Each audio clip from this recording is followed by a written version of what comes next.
Catherine Norris-Trent reporting live there from Tel Aviv. We're going to stay in Tel Aviv and cross over, speak with former Israeli Prime Minister Ehud Barak. Thank you for speaking with us here on France 24. Thank you for having me. Before I ask you about the day's news, you were, when you first became Prime Minister in 1999, did you have a plan like the one that was unleashed on Friday, ready to go? Oh, at that stage, 25 years ago, the nuclear program of Iran was so embryonic. They worked on how to make the natural ore of uranium, which contained just 0.7% of the isotope 235, which is needed for bomb, and how to make it 3.5, kind of what they call yellow cake. It was too primitive and too legal operation that we did not consider. But later on, some 7 years ago, I was Minister of Defense, and then under Netanyahu in 2010, 11, and 12, we considered very seriously to make such an attack. At the time, we believed that we can delay the Iranian nuclear program, but 2.5 to 3 years, it was enough to encourage us to do it. But we failed to convince even our inner cabinet that it is a compelling imperative. Neither myself, Netanyahu, and Minister Lieberman, we could not convince even the inner cabinet, so we have to give it up at the time. Now it became much more clear because they are de facto what's called threshold nuclear power. Iran means that they have enough fissile material almost in weapon grade, and they cannot be easily blocked from having their first crude device to explode somewhere in the desert or to build the first nuclear weapons. So the aim of this operation, is it to take out Iran's nuclear program? And if so, will that be successful, or is it regime change? It is a formal, but probably the genuine intention is to remove and destroy the Iranian nuclear military program once and for all. Problem is that because Iran is so close to nuclear weapon, it's not easy to do it. To the best of my judgment, Israel cannot delay the capacity to detonate the first crude device by more than several weeks, and probably even America cannot delay them by more than a few months.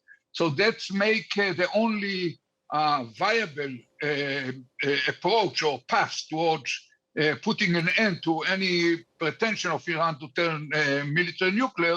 It ends up that it's only if you topple the regime.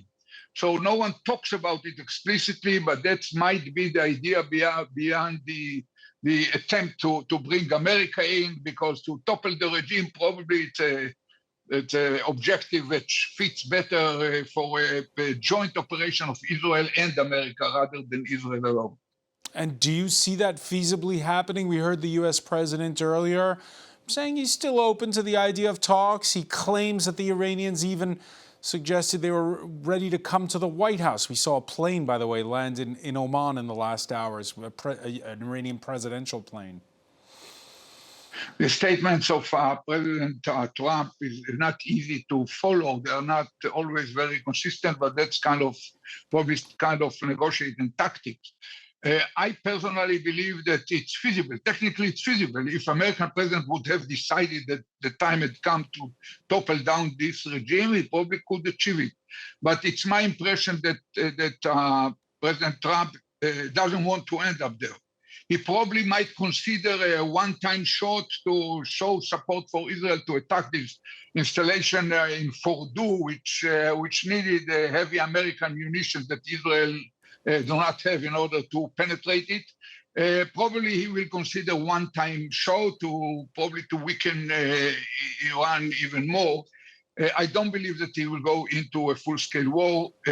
Well, remember, I believe that America did not win any war in the last 75 years. They didn't win Korea, they didn't win Vietnam, they didn't win Iraq, they didn't win Afghanistan. So to think that they are going to defeat Iran is not a kind of trivial kind of thought. Iran is almost 100 million people and spread over an area which is about half of Europe. It's a big country with a long tradition, strong Iranian identity. They are not going to evaporate very easily. So hang on a sec. You've just told us that, first off, that you can delay by just a couple of months if you take out as much as you can of the military installations, if that, Iran's nuclear program, that attempting regime change, it backfires. So are you suggesting that this is not a good idea? No. For Israel, it was almost a compelling imperative to enter to such a war, because according to the cabinet, they have an intelligence report which showed to them that Iran is rushing toward weaponization, what's called building a weapon. And that's the last opportunity to try to block it, even if the results are uncertain.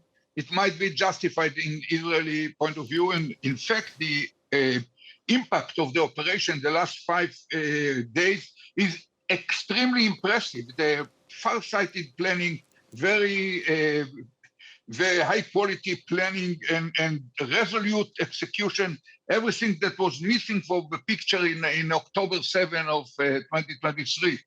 And it resumed the self-confidence of the public in its defense forces and its leadership. It resumes the deterrence of Israel in the region. It strengthened our positioning within the area. And the Iranians are suffering major blows in many aspects. So from Israeli, somewhat narrow, so to speak, but in a way existential point of view, it's justifiable. But having said that, there are 4 scenarios where it can develop right now. Let me count them. Number 1 is America joins hands with Israel and put an objective of toppling down the regime. I already mentioned it's not highly probable, except for a one-time attack on some installation. Number 2 is that a weakened, slightly humiliated and more vulnerable Iran will end up agreeing to a negotiation with much softer positions that might lead probably to an agreement which is in certain aspects better than the JCPOA, which Trump left in 2018, which, when he left it, he basically enabled Iran to close the gap. At the time in 2018, where he was encouraged by our government to do it, Iranians were about 18 months afar from turning into what I call threshold nuclear power. But within those last 7 years, they closed the gap. They are now probably 18 days, probably minus 18 days. They're already there. But that's the second option, more probable and in a way better for the world. Number 3 is the possibility of having a long attrition war between Israel and Iran. Americans might help us with munitions and some help in defense and so on, but will not be intervening. That's bad for Israel. It's bad for the Iranians, I believe, as well. It's not a good prospect, having a long, undecided war of attrition. And the worst one is the possibility that the whole project will not delay the Iranian reaching a nuclear capability, but might accelerate it, because Iran might argue that Israel, which is perceived by the world to be a nuclear power, backed by America, which is clearly a nuclear superpower, the Iranians will argue they attacked us and left us with no choice but to reach nuclear power for ourselves. And because, as I mentioned, they have the fissile material, and as Grossi, the head of the IAEA in Vienna, said just a few days ago, the next generation of installations are already being built 800 meters underneath the ground, beyond the reach of any kind of weapon. And probably said that already the most sensitive elements of the Iranian nuclear program are probably already hidden in such sites. So it's still a possibility. I hope it will not materialize, but there is certain risk that the whole story will accelerate Iran rush toward nuclear weapons. Yeah, and there's another scenario which we haven't mentioned, which is, and as you say, Iran feeling humiliated, from this surprise attack from last Friday, that perhaps a degraded Iran reaches for chemical or biological weapons, hits back any way it can. Yeah, probably. I don't think that the rush toward the nuclear weapon means that they will use it. I think that the same way that the North Korea never thought seriously about dropping a bomb on South Korea and Japan or Americans in Guam, it's basically in order to protect the survivability and power of the Kim dynasty. They understand that if they attack with a nuclear weapon any neighbor or the Americans, they will be brought back to the Stone Age. So they are not that stupid. The same applies to the Iranians. They are highly sophisticated people. I don't think that they will ever dare to think of dropping a bomb. It's more for protection. Mr. Prime Minister, I just want to play you a short clip of France's president coming back from just before he left the G7 summit in Western Canada. And on this whole issue of regime change, here's what Emmanuel Macron had to say. We don't want Iran to acquire nuclear weapons or ballistic capabilities, but I think the biggest mistake we can make today is to use military means to bring about regime change in Iran, because that would mean chaos. Parce que ce sera là le chaos. All right, vous ne parlez pas français, so we translated it for you. Ehud Barak, Emmanuel Macron reminding us that regime change from the outside, it's not just the Americans, it's anybody. It doesn't work. You know, it's you can find along the way in history different examples which point to different directions. We cannot predict it. Question is whether EU can afford sitting idle and trying, when it's clear that they are trying to become military nuclear, to handle, to bet on the possibility that somehow they disappear, evaporate at certain point. It probably will happen, but you cannot build on it. Without doing anything, it's too dangerous on its own. I can tell you that some changes of regime, the one that was imposed upon Nazi Germany, the one that was imposed upon Japan, worked very well. Some other examples are there.